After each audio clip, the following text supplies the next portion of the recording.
Dr. Alan Rudolph is an incredible leader, a great friend, wonderful collaborator, and a fantastic resource for the state of Colorado, for the country. His trajectory has essentially spanned almost all of science. That's the best way to put it. And everywhere he's reached, he has made huge impact. I started in government as a National Research Council postdoctoral fellow, went to Washington, D.C. to work for the first national lab, the U.S. Naval Research Lab. That was the first time they had hired a zoologist. In fact, they didn't know what to call me. They had to call me a chemist. One of the projects I worked on was blood substitutes. Clearly, the Defense Department needed blood in the field for men and women who serve our country. But it was a real proving ground for me to understand how do you take science to scale.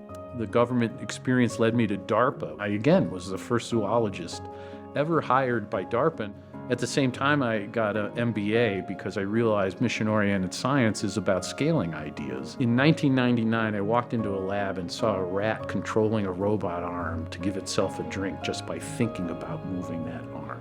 And so we set out in a DARPA program called the Brain-Machine Interfaces. So you can take in people who have lost arms and legs from roadside bombs or other accidents, but still have the message in their brain to control their limbs. You can extract that message and send it to a prosthetic device.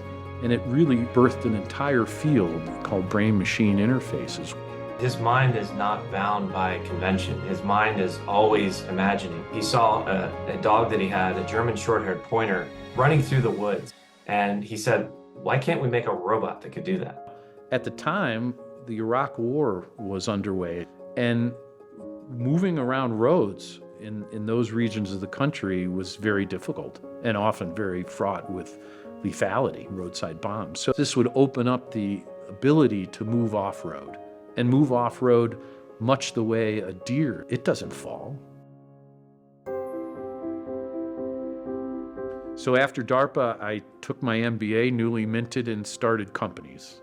And the company that's still in late-stage clinical trials is a freeze-dried blood product. It's freeze-dried platelets. That company, Cellphire, is in Rockville, Maryland, and really pleased that it's still developing a really key product of need for bleeding injuries. And in 2013, I was recruited by Colorado State to apply for their vice president of research.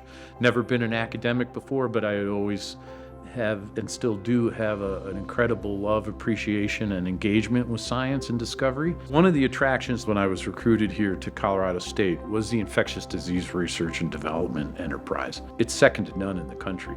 It was incredible because he went out and he found the support for us to essentially do what we were established to do. We were established to deal with emerging infectious disease threats. The response to the pandemic in Fort Collins by this campus was ranked in the top 10 in the world.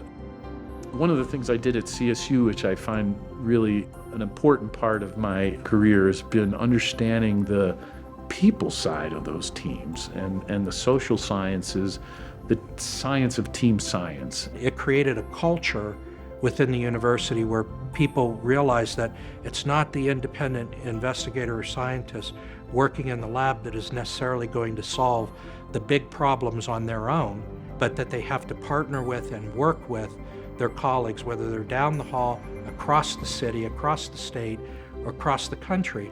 They have to partner with people. He's built this human capital asset that is continuing to shape America, shape America's technology.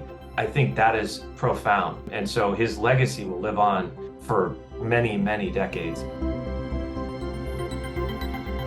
It's really special to be recognized by collabs. I'm truly honored. I'm very fortunate in my career to have been and put into roles that were of impact. What is unique about Alan is how many things that he has started have manifested into products that are helping people every day.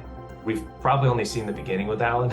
He's always thinking of new things. So I'd say this is like an interim Lifetime Achievement Award. I think there's a lot more coming from him. One aspect that Alan, to me, brings to the table is his experience of being an entrepreneur and starting small companies, and now being in academia, being in government. That gives him an incredible perspective on seeing all sides of the equation in terms of what makes an an innovation ecosystem.